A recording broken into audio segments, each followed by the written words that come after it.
Really proud of my team, especially the seniors. I don't want to diminish anything Nebraska did. They played great in the second half, but that wasn't not who we were, and that's not Penn State basketball. And those seniors knew it. We came back in on Sunday, and we went after it, and those seniors went after it. They didn't want to let that happen again. And it's very true, you practice the way you play. Those guys got after it on Sunday, Monday, and Tuesday. And our practice translated to the game tonight. Brandon Taylor's leadership the last 3 days was just incredible. He would not be denied in his last 3 days and tonight. And I was really proud of Donovan Jack for stepping up and making big plays at critical times. I'm also going to give a lot of credit to Isaiah Washington. Played fearless for a freshman. I know he had a couple turnovers, but I felt really good with him. He thanked me for keeping me in the game, which was hilarious. But I have confidence in these guys, and they're getting better. You know, Mark, you and I talked the other day. You know, I keep saying they're young, but freshmen need to become sophomores, and sophomores need to become juniors. And they took a great step today, a big leap today in their approach. But it started the last 3 days, the leadership of these seniors. To get that from Donovan, I mean, you touched on it a little bit, but just to see him have that sort of success at this point of his career, what does that mean to you? Donovan wants to be a great player, and he wants to see this program succeed. He committed to us during a very difficult time for Penn State, and he stayed loyal to us over the last 4 years, and he just kept working and not giving up, and kept a great attitude. We had a lengthy meeting a couple of days ago about what I expect from him moving forward, and he played with incredible confidence and poise and composure.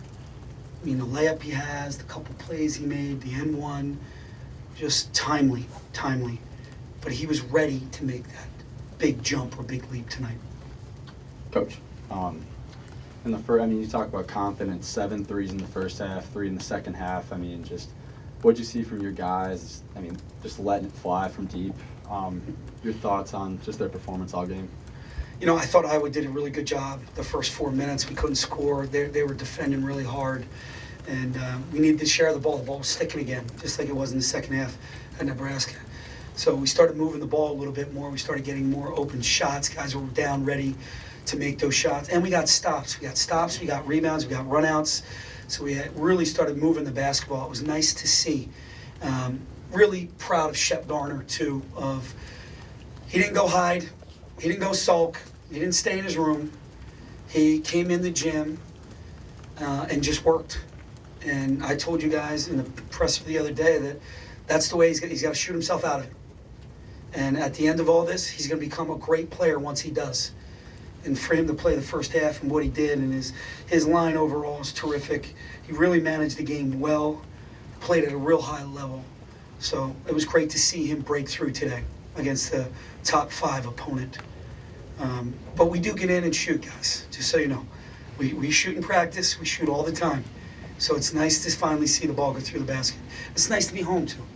You've had games like this where there's been a pretty big foul disparity that you've been at the wrong end of. What does it mean? What's the impact mentally for this team to win a game like that and hold on as you guys do? You know, it's the foundation of our program.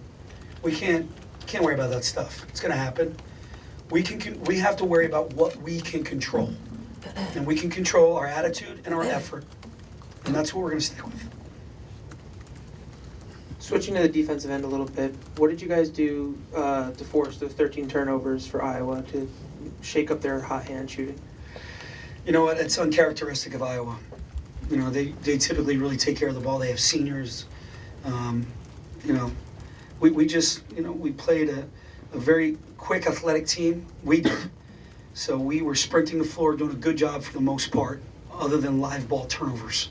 When we had live ball turnovers, it kind of hurt us. But I thought we got back in our gaps. In the last few days, we worked on our defense, And we had a great understanding of the scouting report, and these guys executed it. So it was nice to see that preparation, and I think they understand when they prep and they're into it and they know what they're doing, they're going to find success. How have you seen Isaiah develop since the start of the season to this point? Yeah, you know what? It's been a process, right? It's been a slow process, and I didn't really want to put him out there too early for him to fail. I don't want to lose him, or I didn't want him to lose his confidence. He's a really confident kid.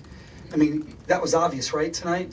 I mean, he kept shooting threes, and then I was really proud of him when they started getting up on his three. He started to drive the ball, went 6 for 6 from the free throw line in critical situations. So I think he grew up a little bit today. Now, is he going to do the same thing? I don't know. You know, I'll go back to the roller coaster line. We're going to be on a roller coaster. But he's maturing. He's starting to understand what Penn State basketball is all about and what he needs to do for his teammates. And I felt like he did that tonight. You've been managing Josh's minutes the past couple games since he's been back. He 27 tonight. Were you expecting that, or did you just sort of just let him go out there tonight? No, I was actually expecting him to play over 30. He was ready to go. I was ready to go with him. And with Devin Foster being home with his child, I felt like now was the time to unleash him a little bit. And I thought he did some great things. You know, he's still a little rusty, but for the most part, he plays with great energy. And, you know, he gets deflections and steals and does all the little things that we need him to do. Pat, your 3 Roman guys started tonight. The Palestra is packed. It's tied up in the second quarter. Between those kinds of games that they're having and the sort of night that you had tonight, are these sorts of proof of progress moments? Yeah, thanks, Ben. You're exactly right. I know it's not all perfect the way we want it to be, right? But it is a process. And the fact that we can beat Indiana a couple weeks ago, and then we can come out tonight and compete the way we did, and the fact that the Palestra's got 8,500 in it, and a sold-out crowd, where these 3 kids are playing in those type of situations, those type of games, hopefully that will make them prepared and ready to go when they get here to play in the Big Ten. So a lot of good things. Now they got to win that game. So a lot of good things for Penn State basketball this evening. Pat, the ball in the first half, obviously you're making a lot of shots in the first half, but once you got the lead, you didn't let it go. What did it take in the second half to hold on to that lead, even when the shots weren't falling? How would you describe it? You know, I felt like we were trying to burn the clock a little bit, and I know it was getting a little nerve-wracking, but we wanted our guys to have some freedom to make plays. I thought Shep made some great plays. Donovan made some great plays. Isaiah, obviously Brandon Taylor. But I think it starts down the other end. We had some stops, and then we cleaned up the glass for the most part. To only give them 11 is a successful night with Woodbury, who's terrific. I think he had 10 again.